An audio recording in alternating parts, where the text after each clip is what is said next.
I really would like to have someone in my life. I really would like to have someone in my life that I can appreciate, and we can appreciate each other. Okay. We can complement each other, Mm. and see what tomorrow holds. I would like to find somebody whom I can do traveling with, I can converse with about different issues and topics. Okay. And yes, I would love to find someone like that in my life. What kind of spec do you want? What do you expect? I mean, you mean like, Welcome back to my YouTube channel. I go by the name Me, Myself, and I. Epic it was. Remember to like and share to this amazing video. Before I introduce you, okay? I would like to say a very big thank you for always subscribing, liking, sharing, and commenting at the same time, guys. I really appreciate you guys so much. Much love to you guys for the love and support that you guys have been showing to me. I'm here with Timothy. Yes, and I'm from the U.S. Actually, I'm from Georgia. It's my home, Atlanta, Georgia. So you're rapping. Yes. You're rapping. Let me give you a comment if you're from Georgia in the building. You understand? You in Ghana? Yeah, I'm in Ghana. I'm glad to be here too. I'm excited. This is my first time here. I moved here from Georgia. I did my research. I got comfortable with knowing what's going on here in Ghana. And actually, I have not been really disappointed. When I got here, I found what I was looking for. I met some good people, and I'm getting settled in. You're getting settled in Ghana? Yes, Actually, to the point, I'm no longer on a visa. I have my residence. Okay. And I got my residence permit. It's for 1 year, and then when I go back, hopefully I get one for 5 years. So I'm here for life. So Ghana, you stuck with me. Ghana, you stuck with him. You understand? We stuck with you. Nah? Yeah. We stucking with you. Yeah. Man, how does this feel for you? It feels good for me. I am in what I call the fourth trimester of my life. Okay. So I'm here to relax and enjoy life, enjoy my living. So I have my retirement from the U.S. It's plenty enough for me to live here in Ghana and be at ease. So I'm living good, eating good. As you can see, I'm a little fat. Gained a little weight since I've been here, but I'm trying to get rid of that and just enjoy, travel, and looking for good people, like-minded people who are willing to do the same thing. Wow. Yeah. But you've worked over so many years in the state.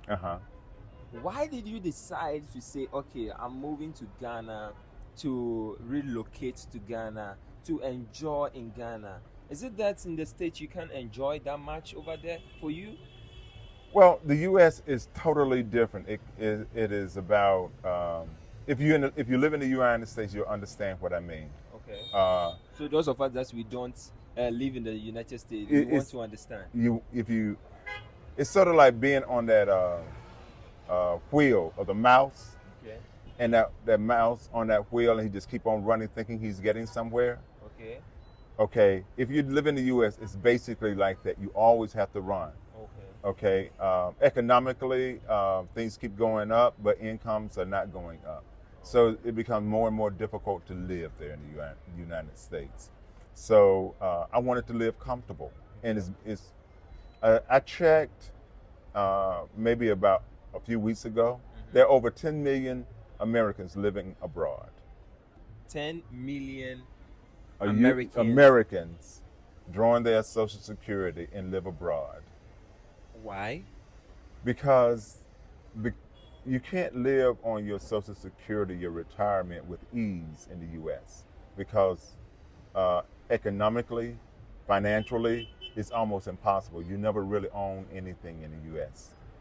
Even though a person may say they're buying their home, they still have their taxes, their insurance, their upkeep, and everything else, and then family. And you have to do that on your fixed income. You're living on a fixed income. Being in Ghana, how many months or how many years now in Ghana? I came here on February the 2nd. Okay. That was my birthday. Now. That was your birthday. Happy birthday, man. Yeah, that was my birthday here in Ghana. How is the culture treating you? Well, as anyone knows, within a reasonable sense knows that there's good and bad no matter wherever you are in the world. But for the most part, it's much easier to get along with people here in Ghana. Okay. You walk down the street, people will speak to you. They'll say good day to you. If you go into the stores, people will actually help you with your merchandise. People will come to you on the aisle and ask you, can I assist you, please? And if you, in America, one of the things when I got to Ghana, someone saying please to you here is very daily, is a daily practice, but in the U.S., you're not going to hear anyone saying please to you. So what did they say? Nothing. Wow, nothing. Yeah, they'll say nothing. They come down the aisle, look at you. Okay, you're on the aisle. Okay, if you need me, let me know, and they'll walk away. Wow. Yeah. So Ghana, I thank you for your hospitality. Okay. I thank you for your patience. Wow. For those that come abroad to come and put our resources here. So even though I'm not looking to open up a business right now or buy my land or build my home at this moment, hopefully in the future I will. But just thank you for accepting people like myself to come here and bring all my resources here to Ghana. Wow. and enjoy my life. And hopefully I'll help someone along the way. This is so amazing to know how deep you really appreciate Ghana, to make sure that, you know, our brothers and sisters feel love in our country, Ghana, and also to the continent of Africa. We need to appreciate them as well when they come to Uganda, Kenya, South Africa, when they come to Nigeria, when they come to Congo, when they come to all the African countries, because Africa is really huge. You understand? Yeah. Any culture shocked in Ghana? For me? Yeah. Yes. It's kind of let me tell you, in America, we're dealing with a lot of different issues. Okay. You know, you use the word color, racism. While here in Ghana, I see my brothers, my sisters, and I say to you, you all don't really realize how well you have it. You know, even though there's classification, there's people generalizing together, but to see my brothers and sisters not on the street, you know, shooting each other and drugging each other and tricking each other, but actually working, even the young men, the young women out working every day. Trust me, that's a culture shock to me. That's a culture shock to you? Yes, it is. Wow. Yeah. You know, and person may say, well, okay, well, where you hanging out in the U.S.? I have spent most of my life working in the field, doing service calls, going from house to house, construction site to a construction site, different calls all around the U.S. I visit the entire U.S. from Georgia to New York, Pennsylvania, California, down to Texas and back across to New Orleans, Florida. And I've basically met all types of people in the U.S., okay? So I've explored the United States before I came here. And the culture here, like I said earlier, you got bad and good wherever you are, but if you look for the good, you'll find the good, and it's here. You know, I live in a good neighborhood. I live in a good home. I have a nice apartment here. I have a very nice apartment. I have a good landlord. The people that I'm living around are good too. I have a steady income from the United States, okay, and it's my retirement, so that'll be there for me. And so the exchange rate, okay. All right, so my exchange rate gives me a good life here in Ghana. Oh, okay. Okay, so that's one of the reasons why I came to Ghana. If you're gonna live abroad and you want to live on a certain level, you need to look at the exchange rate, what your dollar can do for you in that particular country. Okay, you have to look at how much it's going to cost you to live on a daily basis as far as your housing, transportation, your necessity for living. And so if you figure that you can make it, you know, then add another 30% to that to actually live on. Eating and health issues, how is it for you? How are you taking it? Eating food. Local dishes and all that. I tell you what, I am having a little bit of a difficult time adapting. Why? Well, because here in Ghana, if you're not used to eating rice every day, a lot of carbohydrates every day, then it will bother you. And me, at this present point in my life, eating a lot of rice every day is not really healthy for me. Okay. Yeah, so for me, yes, you can get natural food here. You know, I got a watermelon the other day and it actually had seeds in it. In the U.S., you get a watermelon that doesn't have seeds in it. Okay. I know you probably can't even phantom that. But It is different. I'm still learning how to adapt, still trying to make sure that I have the right resources for me to live a healthy life. Wow. Yeah. So what is your day-to-day cost in Ghana, like in a day? Day-to-day cost? My day-to-day cost, that's kind of hard to say, but I can actually live here on Ghana, not counting, if I take out the rent, because rent is rent. Mm-hmm. But I can actually live here the way I live. I live on about 200 CDs a day. 200 cedis a day? Yeah. Wow. So, and let me say transportation and everything is in there. Eating? Yeah, just like I took a car today. I probably spent 100 CDs one way. Okay. All right, but the exchange rate is $1 to 15 CDs. Okay, so do the math. And then it probably take me another 100 CDs to get back home. So that's 200 CDs. So if I took 200 CDs and divided by 15, that's somewhere around $12. Yeah. You see, mm-hmm. So I'm okay with that. You're okay with that? Wow. Yeah. Wow. That is so amazing. Let us know in the comment section. Is it okay for you? Is it okay for you? Let me know in the comment section, because it's really important for us to get to know daily basics. Mm-hmm. If maybe you want to relocate to Ghana, mm-hmm. This is some of the someone who is from the United States, mm-hmm. in Ghana, mm-hmm. Telling you day to day, mm-hmm. based on what he spend in a day. So maybe it could be 500 cedis. You could be 500, yeah. It could be 100 cedis. Mm-hmm. You understand? But to him, this is the budget that he always makes sure that he's always targeting. So in a day, if someone has, and this is what I encourage people to do when you come to Ghana, mm-hmm. try to do things the right way. Mm-hmm. Okay, because there are going to be people going to say, "Hey, I can get this done for you. I can get that done for you." Trust me, I did everything the right way, and I got, as far as my paperwork is concerned.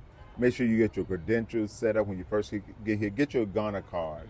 Mm-hmm. Make sure that you get your visa, and make sure it stays up to date. Mm-hmm. There are people at the. I shout out to the people who helped me with my visa, to immigrations. There are some good people there.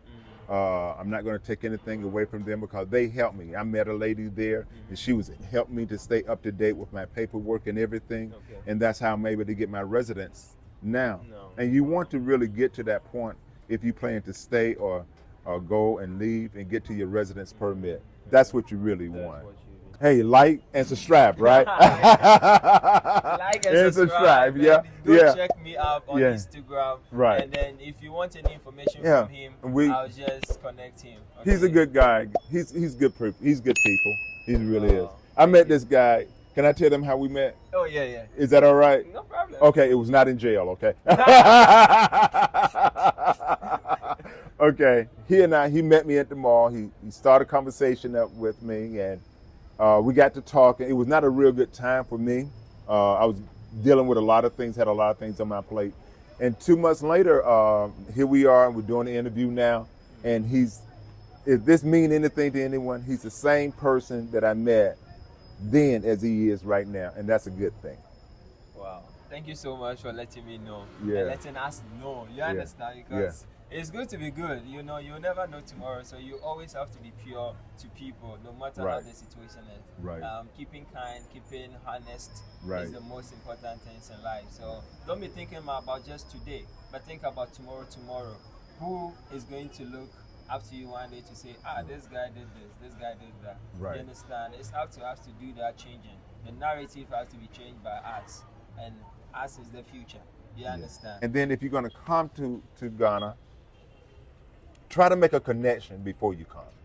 Try to have boots on the ground before you come, because they can meet you at the airport, help you get you to your hotel. Mm-hmm. Make sure you're not getting ripped off, Make sure you're headed to the right direction.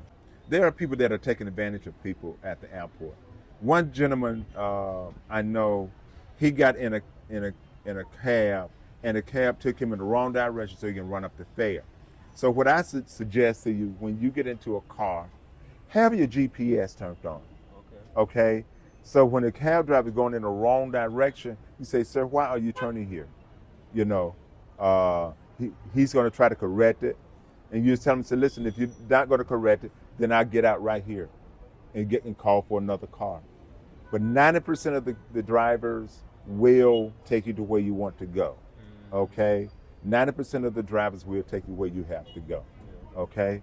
And be prepared on that end. And if you're going to make a trip, make sure that you see if you can find a driver. Try to get a driver that you can trust. What type of driver, you may say? Maybe somebody with a family. You know, somebody has something to lose. You understand? And I have found these gentlemen usually are more mind-conscious about their family, making provision for them, instead of some guy who's just out trying to make a fast buck. But you got that everywhere, you know, so that's what I would suggest. Has Ghana changed you in a way? Actually, it has. After I got the negative parts out of the way, you know, realizing I was taking it all personally, I realized that I'm at home, okay? Why do I say I'm at home? I'm at home because this is really where my roots came from. When I did the research on my family, my father's from Ghana. Okay, and so if I had a picture of him, I would show him to you. He looks just like a Ghanaian. Sometimes seem like when I go play, I see my cousins. So I realized I'm at home. And another thing too, the pressure of trying to survive on a daily basis, I don't feel it here. I honestly don't feel it here. So I feel like I can live longer.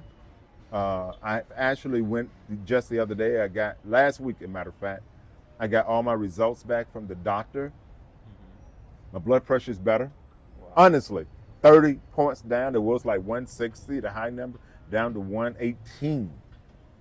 You know, I was walking around like a heart attack. And so I'm better. I'm exercising every day. I'm just taking care of myself. Wow. I'm just living the life. I'm living the life of what we wanted to live, retirement life right now. A retirement for a U.S. citizen is to be comfortable, to be healthy, and to have the ability to make the choices that they want to make for their life. And I can do it here. Do you wish you could have come to Ghana some years ago? Like your maybe 10 years ago. 10 years ago. Yeah, maybe 10 or 15 years ago. I don't think I would have wanted to come earlier. Yeah. I think this is a good time for me. You know, it's a good period in my life, and I'm happy about it. And I have no intentions of going back home. You have no intention of going back home? Not really. I'll go home and visit. Okay. But like Ghana, like I said earlier, Ghana, y'all stuck with me. Wow. Are you willing to have a lady or a woman who will be interested in getting married to you? I mean, you getting married to her? Well, she can get married to me. No, we don't do that. No on earth, no any culture in Africa does that. No, as a man, you have to be married to her. Yes. I was just only kidding. Okay. I really would like to have someone in my life. I really would like to have someone in my life that I can appreciate, and we can appreciate each other. Okay. We can compliment each other. You know, and see what tomorrow holds. You know, I would like to find somebody whom I can do traveling with, I can converse with about different issues and topics. And yes, I would love to find someone like that in my life. What kind of spec do you want? What do you specs? I mean, you mean like car specs, like automobile? Yes, so. Man. I try my best not to have a long list, because a long list means more problems. To simplify it is someone who is easy to get along with, someone who we can respect each other in the way that we should, if you understand me. A woman who doesn't mind being the woman in the house, okay, and I be the man of the house. You know, someone who is taking care of themselves physically, you know, and who has a peace of mind, both in mind and in heart. Someone who can cook? Definitely can cook, you know. Definitely. If you can't cook, get around rice, okay? I've been eating rice almost every day that I've been here. Okay. And that's why I'm gaining weight, because I can't cook. So 2 people in the house that can't cook won't work. You've said a lot of things about Ghana. Okay. Diaspora coming back, being it from the Canadian, being it from the US, being it from the Caribbean countries and all that. If you have a deep message, them watching you right now, what would be your message? You should come. I think you should come open-minded. But when you come, don't come with, you have to forget about America. The way how you think and how you process things and the way Americans process things. You got to be open enough to accept people as they are in a new environment. You have to understand this is not America. And if you're coming from another place, remember, this is Ghana. This is Ghana. And you got to be willing to accept Ghana for what Ghana is. And if you're able to do that, you will do very well in Ghana. If you know how to adjust, the doors will open up for you. If you want things the way you want things, that will not work. What are some of the things that they want and that will not work? What are some of the examples that you can give us? The most simplest one is time, okay? I'll give you an example. If time does not mean the same thing to Ghana as it does to an American. In America, if we say 8 a.m., we mean 8 a.m. at 8 a.m., you're late. You're supposed to be there at 7:45. Okay. Okay? You're supposed to be there at 7:45. Ready, able. If you got a job, you're supposed to be there at 8 a.m. They want you there already with your computer on 5 minutes to 8. That's standard in the United States. Okay. Okay? It's standard here too. I don't know where, but okay. But if you're going to meet someone here, if time doesn't mean the same thing here in Ghana as it does in the U.S. Is what I'm trying to say. If you have an appointment at a doctor's office, you can say, I'll be there at 12. But you may not make it until 2 o'clock, but you still have that appointment. You understand? It's different. Time does not mean the same thing. It functions here in Ghana. It functions and it works. So I'm just saying that when you come to Ghana, come with an open mind and an open heart.